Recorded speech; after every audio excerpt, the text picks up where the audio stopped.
Nous avons monté une exposition thématique sur le thème de la dentelle pour promouvoir en fait le travail de l'ensemble de nos adhérents qui travaillent sur des médiums très différents. Et Atelier d'Art de France a décidé donc dans ces 4 lieux de monter 4 expositions. 4 sites qui interprètent la dentelle avec 4 thèmes différents.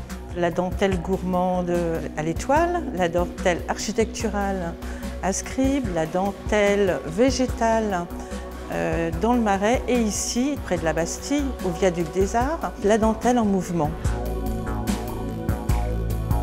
Le but d'une exposition sur la dentelle était de montrer la manière dont la dentelle maintenant peut être utilisée dans différents matériaux, de la manière elle peut être détournée et de montrer aussi la contemporanéité de la dentelle qui n'est plus seulement de la dentelle utilisée dans le domaine textile mais qui peut être utilisée de façon très différente.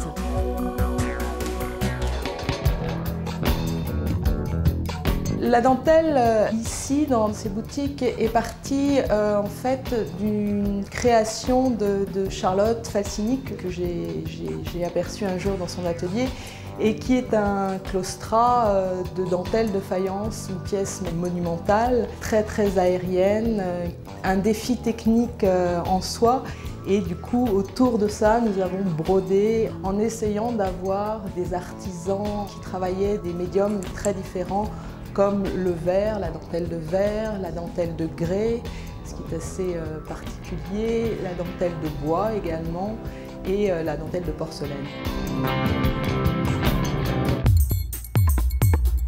La boutique Talent Avenue Niel porte le sujet de la dentelle et de la gourmandise.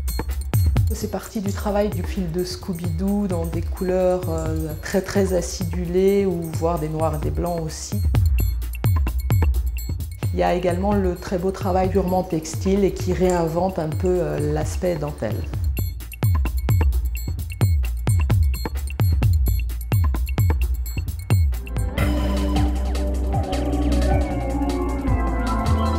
À la galerie, nous présentons donc des pièces uniques, surtout des objets sculptures, très peu de pièces fonctionnelles.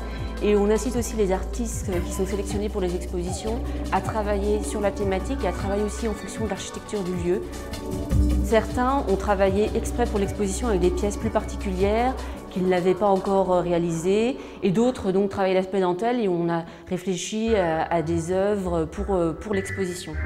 Les matériaux sont assez variés, la céramique, du bois, du textile, des techniques dérivées comme de la colle, du fil métallique.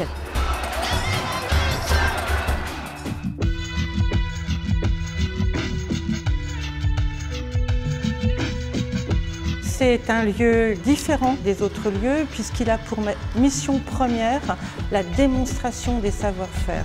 Donc c'est un lieu vivant des métiers d'art, on peut dire, où nous avons des ateliers, des rencontres avec les artisans.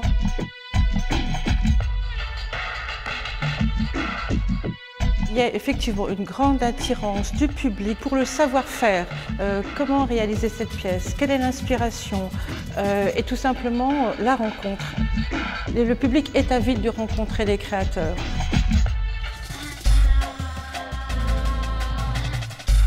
Tous les lieux aussi ont leur propre identité. Donc c'est pour ça qu'on a décidé de mettre en place ce parcours qui permet d'avoir une vision très variée de la dentelle. Pour l'artiste, c'est un moyen de s'exprimer avec des entrelacs, avec du vide, avec des pleins, avec la lumière qui peut jouer avec les différentes créations. Ça a toujours été attractif, la dentelle. Il y a toujours eu un petit côté, je dirais un peu sexy, mais aussi tendance et moderne.